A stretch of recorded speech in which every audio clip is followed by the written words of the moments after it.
Very sorry ఏమన్నా first time బావిడ present చేస్తుంది మూవీని. కరెక్ట్గా పాపం ఎవరికైనా సీటింగ్ దొరికినా దొరకపోయినా కొంచెం క్లమ్జీ అయినా సరిగా మేనేజ్ చేయకపోయినా ఏమీ అనుకోవద్దు. సో ఫస్ట్ టైం కూడా కొన్ని మిస్టేక్స్ జరుగుంటాయి. బట్ వస్తున్నాను. సో ఈ సినిమా అంటే అంటే ఈ సినిమా తను చూసింది ముందు, చూసిన తర్వాత ఇంకా పగలబడి నవ్వింది, చాలా నవ్వానని చెప్పి ఇంకా ఫ్రెండ్స్ తీసుకెళ్ళింది, మొత్తం మా ఫ్యామిలీ అందరినీ తీసుకెళ్ళి అంటే అందరికి చాలా బాగా నచ్చింది. తను బాగా నమ్మకం ఉంది. కానీ నన్ను చూడాలంది. నేను చూడాలని టైం దొరకట్లేదు. 3 hours కంపల్సరీ కేటాయించాలి. సరే హోమ్ థియేటర్లో లోడ్ చేయమని చెప్పాను. సో ఎలాగైతే ఒకరోజు చూశాను, చాలా నచ్చింది. కానీ ఇప్పుడు నన్ను బిజీలో నేను ఒక సినిమాని కాన్సన్ట్రేట్ చేసి నేను రిలీజ్ చేయడం చాలా టఫ్ అయిన విషయం. అదే చెప్పాను దానికి. సో ఇప్పుడు నేను చేయలేను, బికాస్ నా సినిమా క్లైమాక్స్ ఉంది, బిజీగా ఉన్నాను నేను, ఇప్పుడు నేనేం చేయలేను అని చెప్పాను. టిష్యూ దొరికిందా? టిష్యూ అని చెప్పాను.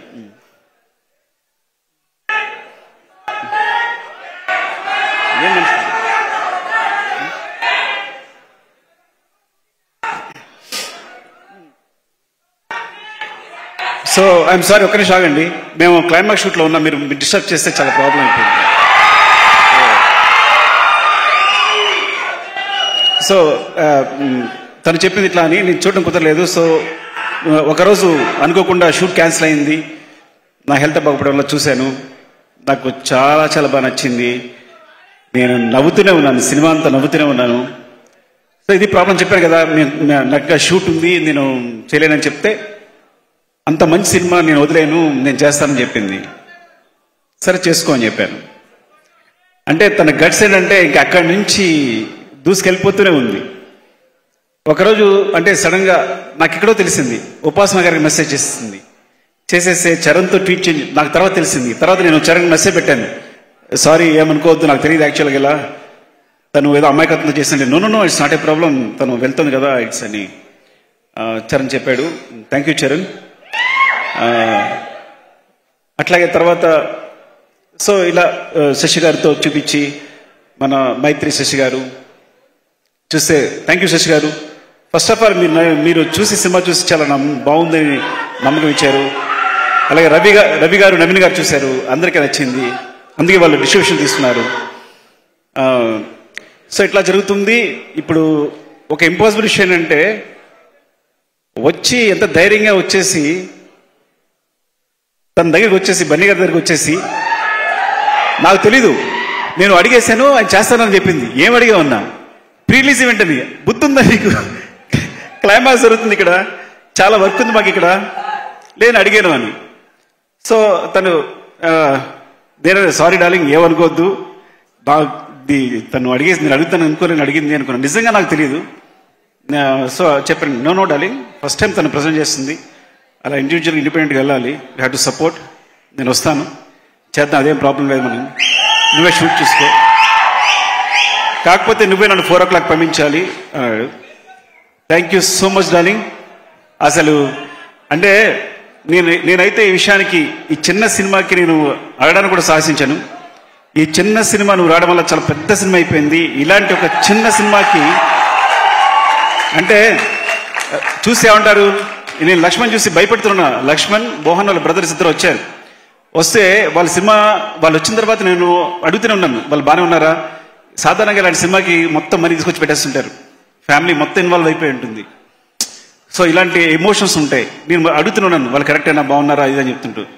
సో తర్వాత సపోర్ట్గా అంటే ఫస్ట్ ఆఫ్ ఆల్ ప్రొడ్యూసర్స్ గురించి చెప్పాలి. రిషి గారు, ప్రసాద్ గారు, బుజ్జి గారు, ఇలాంటి చిన్న డైరెక్టర్ నమ్మి, చిన్న డైరెక్టర్ అంటున్నాను ఏమనుకోవద్దు, బికాస్ ఫస్ట్ టైం చేసినప్పుడు ఎవరికి నమ్మకుండదు కాబట్టి ఒక డైరెక్టర్ నమ్మి వాళ్ళు మనీ పెట్టడం అనేది చాలా గొప్ప విషయం, ఇలా ప్రోత్సహించడం అనేది. ఈ సినిమా అంటే ఇలాంటి ఒక సినిమాని ఇంత బిగ్ చేసింది డెఫినెట్గా డార్లింగ్, నువ్వు రావడం అనేది ఎంత పెద్ద విషయం ఈ సినిమాకి, మళ్ళీ చెప్తాను కాదు, చాలా చాలా పెద్ద విషయం రావడానికి. ఎందుకంటే రావు రమేష్ గారు హీరో ఏంటి, నేను కూడా ఫస్ట్ టైం అనుకున్నా రావు రమేష్ గారు హీరో ఏంటి అని.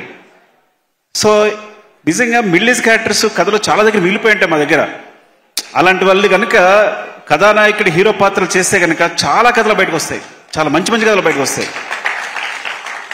తను బన్నీ ఒక మాట అంటూ ఉంటాడు, I want to be star, నేను మంచి పర్ఫార్మర్ కావాలి, అది కమర్షియల్ సినిమా సరే, I want to be good. ఎప్పుడు తను సారీ డార్లింగ్, మరి అది పర్సనల్ విషయం చెప్తున్నాను, అంటే వాంట్ టు బి పర్ఫార్మర్, నేను నాకు సినిమా చేయాలి, నేను బాగా పర్ఫార్మ్ చేయాలి. దట్ ఇస్ మై, తను ఫస్ట్ ఎయిమ్ ఏంటంటే స్టార్ కన్నా ముందు ఫస్ట్ ఎయిమ్ నేను పర్ఫార్మ్ చేయాలన్న కాంక్ష ఉంటుంది.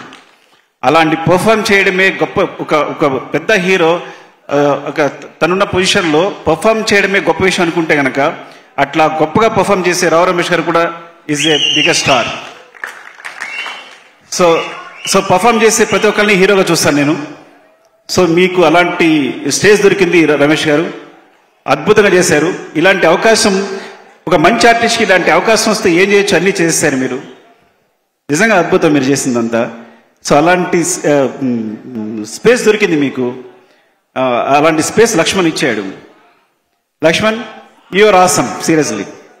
నేను క్లైమాక్స్కి వచ్చేసరికి కళ్ళ నీళ్ళు వచ్చేసి కింద పడి దొల్లిస్తాను నేనైతే.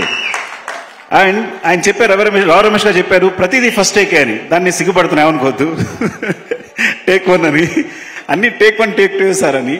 అంత క్లారిటీ ఉంది నీకు, అంత సింపుల్గా, అంత చిన్న బడ్జెట్లో సినిమాని అంత గొప్పగా, అంత అద్భుతంగా తీసావు. Wish you all the best. చాలా చాలా పెద్ద హిట్ అవ్వాలని కోరుకుంటున్నాను ఈ సినిమా. అందరికీ, ఎవరైనా ఎడిటర్ అయినా, మన భాస్కర్ భట్ల గారు, థ్యాంక్ యూ సో మచ్ అండి. మీ సాంగ్ చాలా పెద్ద హిట్. అండ్ చంద్రబోస్ గారు ఇన్వాల్వ్ అయినారు ఇందులో, చంద్రబోస్ గారికి. అండ్ మన మ్యూజిక్ డైరెక్టర్, ఎడిటర్ ఇంకెవరైనా, ఇంద్రాజ్ గారు, మీరు ఇంకా అలాగే ఉన్నారు. Thank you so much. And ఎవరైనా మర్చిపోతే ఏమనుకోవద్దు మీరు. శ్రీహరి గారు అండ్ లక్ష్మణ్ బ్రదర్ మోహన్ గారు, అందరికీ wish you all the best. ఈ సినిమా చాలా పెద్ద హిట్ కావాలని. సో మావిడ తబిత ఈ విషయం ఏంటంటే, ఒక సినిమాని సపోర్ట్ చేయాలని ఒక మంచి నిర్ణయంతో, ఇంత మంచి సినిమాని సపోర్ట్ చేయాలని నిర్ణయంతో వచ్చింది. I think wish you all the best madam. మీరు పెద్ద హిట్ కావాలని కోరుకుంటున్నారండి. Thank you madam. Love you all.